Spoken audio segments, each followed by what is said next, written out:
What's up, everybody? It is TJ. It is time for the second video of the week for the Fat2Fit Finance high school series. So let's just simply get started.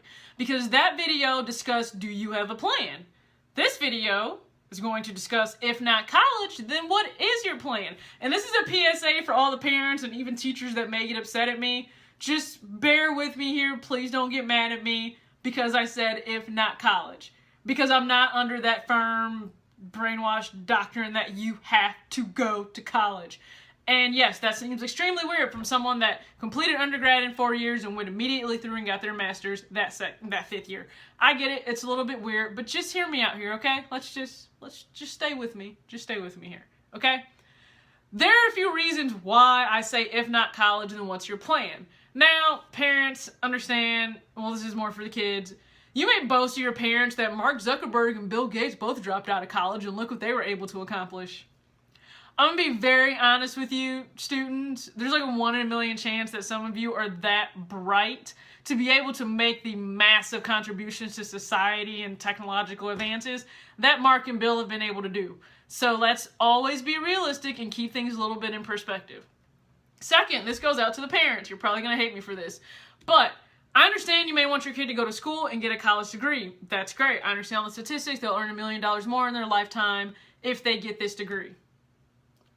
That piece of paper that we all get framed and we put it up on display, it really means that your kid met the 120 credit hour requirements for that degree program. It does not mean that they can take what they learned and that it's an actual marketable skill set that is attractive in the workplace that is going to positively affect the bottom line of some company if they work for profit.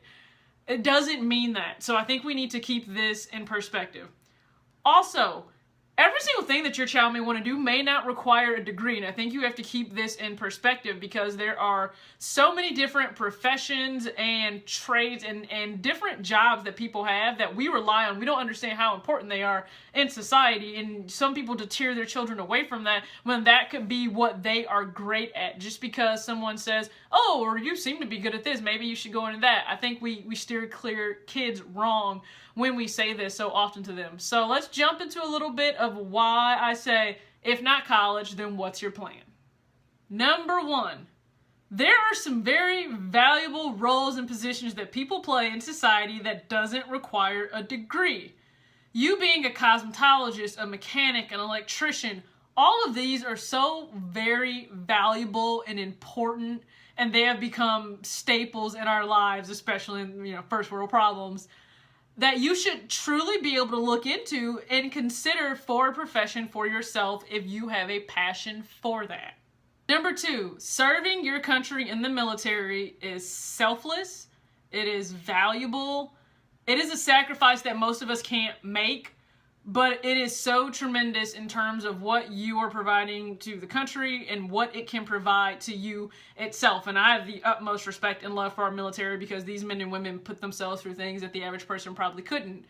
You can explore that. Don't be deterred of not looking into every branch of military that we have if that is something that you are truly interested in. Not to mention, if you do choose to then go to college, you can get your education while then serving. They do help you and provide for that. So please don't ever think that the military is not a very viable option or viable and valuable option for you to consider post-high school, because it certainly is, and it will certainly be respectable. Number three, being your own boss. Some of you already have a very entrepreneurial spirit, and that is amazing. When you are your own CEO, you make the decisions. You are the final say-so in every aspect of that company. So it's exhilarating, it's worrisome, you're anxious, you're excited. It is extremely stressful. I mean, a lot of people that start out to go be an entrepreneur, they do fail, but so many succeed. So I want you to remember that. I know that it's a scary thought that if you would go out on your own and be your own boss that you could fail, but you could also succeed. And if you're going to go into business for yourself, one thing I want you to make sure that you're asking yourself, what problem am I solving for my particular target market? So A, you need to have a target market. B, there needs to actually be a problem that you're solving. And you also need to ask yourself, how am I going to provide a solution for this problem better than any competitor that is out there? Because that's always what it's going to come down to. How are you better serving me than the next person down the street? So you need to be able to answer those questions. So what I would make sure that you do, take some time and ask yourself that. Because not everyone is cut out to be an entrepreneur, but for some of those that are, and they can take those restless and sleepless nights and persevere through every door being slammed to their face and all the no's that they're going to hear, you could impact a market. You could impact a community by simply being your own boss. I'm going to give you a little homework, and I know no one likes homework. I didn't like homework while I was in school either, but I'm going to give you a little bit of homework to do.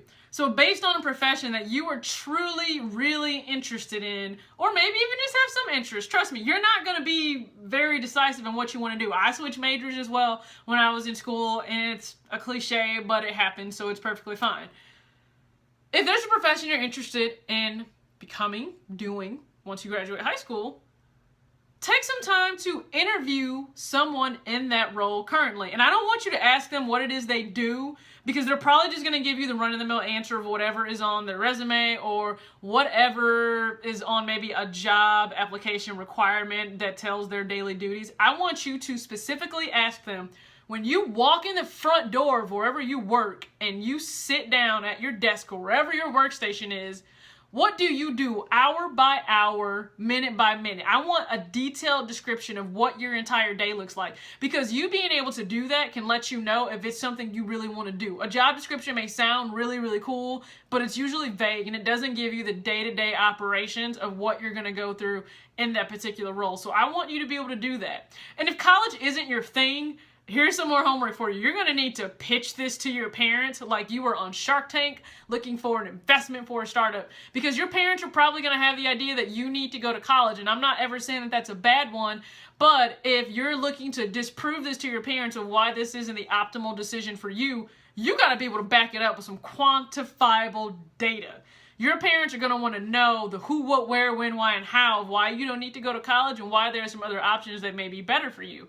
Sit down, have a PowerPoint, have a spreadsheet. I don't care, but you need to be as serious about telling your parents maybe why college isn't the best option and why something else is a better option. Because if you don't, you're gonna butt heads. You're gonna go like this. And the worst thing for you to do is to go to school when it's really not something you're interested in, but your parents want you to do it, because like Eric Thomas or Dr. Eric Thomas would tell you, I can't make you want something you don't want. Your parents can't make you want something you don't want. You might not succeed in college because it's what your parents want you to do. It's not what you want to do. And I want you to succeed to the utmost, highest part of your potential. But you have to have a plan. So if not college, then what?